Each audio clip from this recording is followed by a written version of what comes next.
ఆయన నిరంతరం వెలిగే ఒక నిత్య యవన నిత్య జీవన నిత్యామృతమును తాగి ఒక మహనీయ మహోత్తరమైన విధానమైన జీవితం నందమూరి తారక రామారావు గారి.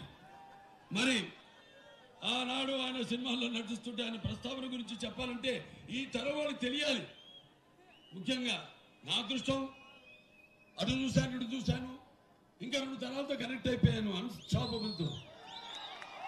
ఇవాళ నా 4 సినిమాలు వరుసగా హిట్ అయినాయి అంటే నాకు 65 సంవత్సరాలు.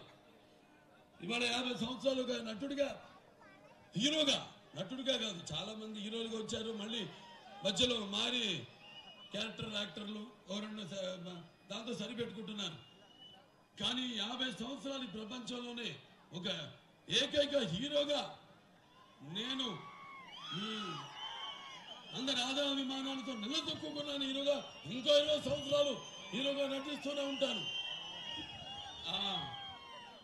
ముందుగా నాకు ధన్యమైన జన్మనిచ్చి ఆయన మీ అందరి గుండెల్లో ఆయన ప్రతిరూపంగా నిలిపిన దైవాంశ సంభూతుడు, అలాగే నటనకే విశ్వ నట రూపం ఎలా ఉంటుందో చూపించిన కారణ జన్ముడు.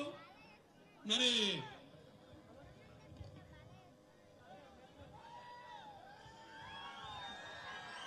నాకు కేవలం తండ్రి మాత్రమే కాదు, నా గురువు దైవం. ఆయన ఆ ఘనతంతా నా తండ్రి గారైన నందమూరి తారక రామారావుకే ఆయన ఆశీస్సులు. ఆ పుణ్య దంపతులు వాగడతావు సంప్రద వాగడత మధ్యమతే జగతపితలు ఉందే భారతీ పరమేశ్వరం. తల్లి తలుచుకున్నప్పుడు నా గాయత్ర పరమంతరం నమాతు పరదేవత నా హరే పరతస్త్రాత నానృతాత్ పాతకం పరం అనంటాం. తండ్రిని యస్మాత్ పార్థవిత ప్రాదుర్బుద్ధన భక్తి గురుణ సంతున మాంసే శాస్త్రం తస్మై సర్వజ్ఞ మూర్తే పిత్రే. సో ఆ పుణ్య దంపతులకు నాకు ఇటువంటి జన్మనిచ్చినందుకు వారికి సదా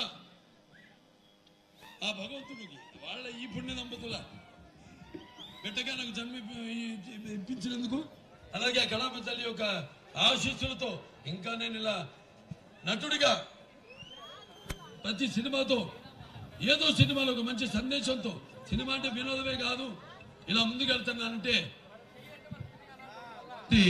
ఇటువంటి శ్రోతలు నాకు నన్ను మంచి సినిమాలని ఆదరించి పోషించి మనమ తిప్పకుండా నా భుజం తట్టి నన్ను ముందుకు నడిపిస్తున్నా తెలుగు ప్రజానికానికి ఇక్కడే కాదు మొత్తం ఆంధ్ర తెలంగాణ ఇంకా మన దేశంలో ఎక్కడున్నా తెలుగు వారికి, అలాగే ప్రపంచంలో ఎక్కడున్నా మన తెలుగు వారికి, మన తెలుగు వారే కాదు తెలుగుదేయాల ఎన్నో దేశం తెలుగు ఏను తెలుగు వల్లముండ తెలుగు కంట ఎల్ల నుప్పులు కొలుకు వెరుగుపై బాసాడి దేశ భాషలందు తెలుగు లెస్స. ఇప్పుడే దాన్ని దాటి వచ్చాం శ్రీకృష్ణదేవరాయల వారి విగ్రహాన్ని.